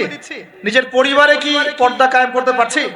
নিজের পরিবারে কি তালিম চালু হচ্ছে? নিজের সন্তানরা কি কোরআন পড়ছে? নিজের পরিবারে কি সবাই রমজান মাসে রোজা রাখছে, হালাল খাচ্ছে? আগে নিজের পরিবারের দিকে ফোকাস করেন, আল্লাহ পাক তৌফিক দান করুন। এরপর আল্লাহ ওহী নাযিল করলেন ওয়ানদির আশিরাতাকাল আকরাবিন। এবার তুমি কাকে সতর্ক করবে? তোমার কাছের আত্মীয় স্বজন, গোত্রের লোককে। তখন তিনি ওই যে পাহাড়ের উপর উঠে ডাকলেন, ইয়া মা'আশারাল কুরাইশ, ইয়া মা'আশারাল কুরাইশ, তোমরা সবাই আসো। এই বনু আদি, বনু তাইম, হ্যাঁ বনু মাখজুম, তারপরে যে বনু হাশিম, সব গোত্র জড়ো হলো। জড়ো করে তিনি সব গোত্রকে বলছেন যে আমি মুহাম্মদ সাল্লাল্লাহু আলাইহি ওয়াসাল্লাম যদি আপনাদেরকে বলি এই পাহাড়ের পিছনে একটা সেনাবাহিনী অপেক্ষা করছে, আপনাদেরকে আক্রমণ করবে, আপনারা কি আমার কথা বিশ্বাস করবেন? তখন সবাই এক বাক্যে বলল, কেন বিশ্বাস করব না? তোমাকে কখনো আমরা মিথ্যাবাদী পাই নাই, তুমি আস-সাদিকুল আমিন, সত্যবাদী। আমিন।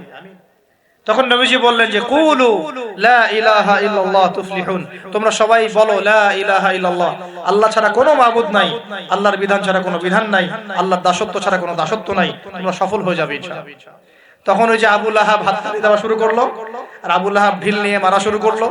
সবাই হাততালি দিচ্ছে, টিটকারি করছে, মশকরা করছে। হ্যাঁ, আলিহাদা জামাআতানা, বলছে এই জন্য আমাদেরকে এখানে একত্রিত করেছো, এই বকবকানি শোনার জন্য, এই বাজে কথা বলার জন্য আমাদেরকে এখানে ডেকেছো। তখন থেকে শুরু হলো প্রকাশ্য বিরোধিতা। এবার শুরু হলো ইটপাটকেল, শারীরিক নির্যাতন, মানসিক নির্যাতন, বয়কট, এইটা সেইটা সব। তো এখন বলেন, যে মানুষটা আগে সাদিকুল আমিন ছিল, সত্যবাদী এবং বিশ্বস্ত, এবার সবাইকে ডেকে দাওয়াত দেওয়ার পরপরই তিনি হয়ে গেলেন কাযযাব, মিথ্যাবাদী, হ্যাঁ সাহের, জাদুকর, ফারিকুল জামাআত, জামাত বিভক্তকারী, মাজনুন, পাগল, এই কথাগুলো মানুষটাকে বলা শুরু করলো। তার মানে নবী সাল্লাল্লাহু আলাইহি ওয়াসাল্লামের পদ্ধতিতে আমাকে সমাজে দ্বীন ইসলাম প্রতিষ্ঠা করতে হবে। তার মানে প্রথমে আগে নিজে, তারপর পরিবার, এরপর কাছের মানুষদের মধ্যে ইসলামের প্রচার প্রসার করার চেষ্টা করতে হবে। এবার প্রকাশ্যে দাওয়াতি কাজ করা শুরু হলো। দাওয়াতি কাজ যত প্রকাশ্য হচ্ছে, নির্যাতন নিপীড়ন ততই বাড়ছে। এটাই সুন্নাত। যখন নবীর পদ্ধতিতে কেউ দাওয়াতি কাজ করবে, তার উপর নির্যাতন নিপীড়ন আসবেই। যদি নির্যাতন নিপীড়ন না আসে, বুঝতে হবে সেটা নবীর পদ্ধতিতে দাওয়াত হচ্ছে না। 100% লিখে রাখবে, 100% নবীর পদ্ধতিতে দাওয়াতি কাজ হচ্ছে না। এটা হচ্ছে গোলালু মার্কা দাওয়াতি কাজ, হায়েস নেফাস। আলোচনার টপিক হচ্ছে যে ইস্তেনজা, আলোচনার টপিক ঢিলা কুলুক, আলোচনার টপিক ওযু ইস্তেনজা। মানে এগুলো শিখতে কতদিন আর লাগবে? এগুলো শিখতে এখনো শেখা হয়নি এগুলা।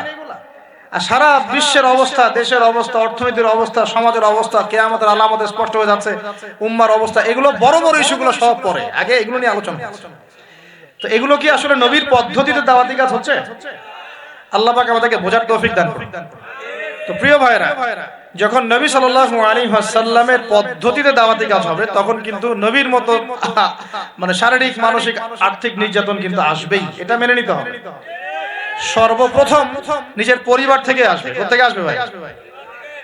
সর্বপ্রথম আসবে নিজের পরিবার থেকে। মনে রাখবেন, পরিবার থেকেই সর্বপ্রথম বাধা আপনাকে পেতে হবে, যদি আপনি দ্বীনের পথে চলতে চান।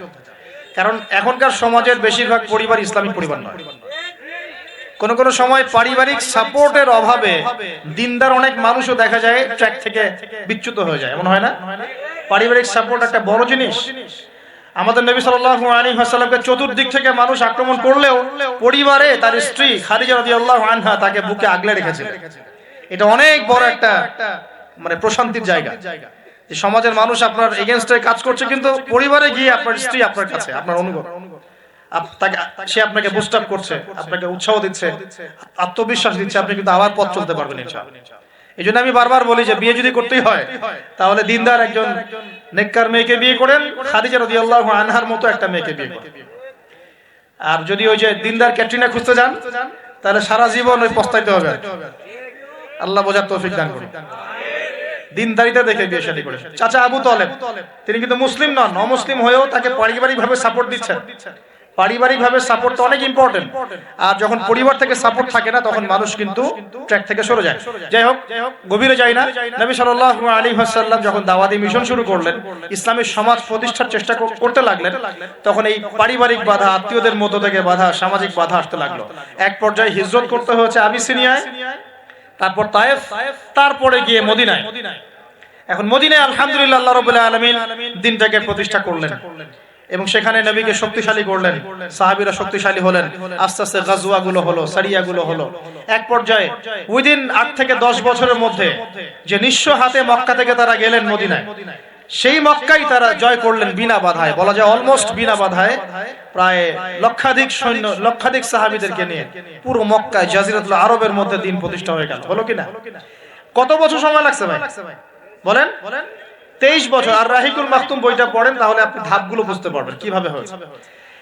আমি পয়েন্ট আউট করছি যে কোন কোন পয়েন্টের দিকে তারা বেশি ফোকাস করেছে, কোন কোন কাজগুলো তারা বেশি করেছেন, এবং যুবকদেরকে দিয়েই কাজগুলো করানো হয়েছে।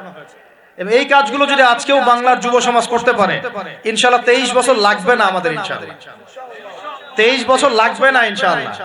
কারণ আল্লাহ পাক তো তার নবীর মাধ্যমে জানিয়েছেন যে আখিরুজ জামানে আস্তে আস্তে কি হতে যাচ্ছে সামনে। আগে তো এটা জানা ছিল না যে তখন কি হবে, এখন তো আমরা জানি যে সামনে কি হতে যাচ্ছে। আমরা তো জানি যে ইসলাম কায়েম হচ্ছে সামনে ইনশাআল্লাহ, এটা লেখা হয়ে গেছে। তো আপনি হতাশ হচ্ছেন কেন? আমরা এখানে যারা বসে আছি, আমরা কেউ যদি বেঁচেও না থাকি, আল্লাহ না করুন, তারপরও দিন কায়েম হবে। বাংলাদেশে এখন যত আলেম ওলামা আছে না, সবাই যদি মারা যায় তাও দিন কায়েম হবে। অতএব ইসলামী সমাজ তো সামনে আসছে, বুঝতে পারলাম। এখন আমার পয়েন্ট, আমার মানে ফাইন্ড আউট করা পয়েন্টগুলো হচ্ছে এই কয়েকটা পয়েন্ট। আমি 10টা পয়েন্ট বলছি। এক, নবী সাল্লাল্লাহু আলাইহি ওয়াসাল্লাম সাহাবীগণ, স্পেশালি যুবক সাহাবীগণ, সাহাবীদের মধ্যে বেশিরভাগই যুবক ছিলেন। যুবকরা আপনারা ভালো করে বোঝার চেষ্টা করেন, তারা ইসলামী সমাজ প্রতিষ্ঠার জন্য প্রথমত নিজের আগে জ্ঞান চর্চা করেছে। কি করেছেন ভাই? নিজেরা আগে কোরআন হাদিসের জ্ঞান চর্চা করেছে। যত বড় বড় লেকচার দেন, নারায়ে তাকবীর, আল্লাহু আকবার স্লোগান তোলেন, আইওয়া শোডাউন যাই করেন, জ্ঞান চর্চা না করা পর্যন্ত দিন প্রতিষ্ঠা হবে না। জ্ঞান চর্চা করতে হবে। রাজি আছেন ইনশাআল্লাহ ভাই? আমরা রাজি আছি তো ইনশাআল্লাহ যে আমরা আল্লাহ পাকের কোরআন এবং নবীর সুন্নতের জ্ঞান অর্জন করব ইনশাআল্লাহ। এবং জ্ঞান অর্জন একটা ধারাবাহিক প্রক্রিয়া, একদিন দুই দিন করে থেমে যাব না। আমরা প্রতিদিন একটু একটু একটু একটু করে আগাবো ইনশাআল্লাহ। একটা রুটিন ফিক্স করে নেবেন, ডেইলি 1 ঘন্টা করে আপনি পড়াশোনা করার চেষ্টা করবেন। আমি অনেক লেকচারে কিছু সিলেবাস বলেছি, আপনাকে কোরআন পড়তে হবে, আরবি ভাষা শিখতে হবে, হাদিসের কিতাবগুলো পড়বেন, ইতিহাস, ইসলামের ইতিহাস পড়বেন, ইসলামিক অর্থনৈতিক বইগুলো পড়বেন, বড় বড় রিনাউন্ড উলামায়ে কেরামদের বইগুলো পড়বেন, সিরাত পড়বেন, আকীদার বই পড়বেন, ফিকহের কিছু বই পড়বেন। মানে আপনার একটা ক্লাসিক্যাল পড়াশোনার ধারা থাকতে হবে। এবং এই পড়াশোনা একা একা করা যাবে না। কিছু বই আপনি একা হয়তো পড়তে পারবেন, কিন্তু অনেক কিতাব আছে যেগুলো আপনি একা পড়তে পারবেন না। আপনার বিজ্ঞ উলামায়ে কেরামের সোহবত দরকার আছে। এটার দায়িত্ব আপনার, আপনি খুঁজে বের করবেন কার সোহবতে আপনি যেতে চান। আল্লাহ পাক আপনাকে তৌফিক দান করুন। প্রথম কথা জ্ঞান অর্জন। 2 নাম্বার, দিন প্রতিষ্ঠা ইসলামী সমাজ ব্যবস্থার জন্য সাহাবীগণ নিজেরা আমল করিয়ে দেখেছেন, শুধু জ্ঞান অর্জনই করেন নাই। যে জ্ঞান অর্জন করেছিলেন সেটা আমল করে দেখিয়েছেন।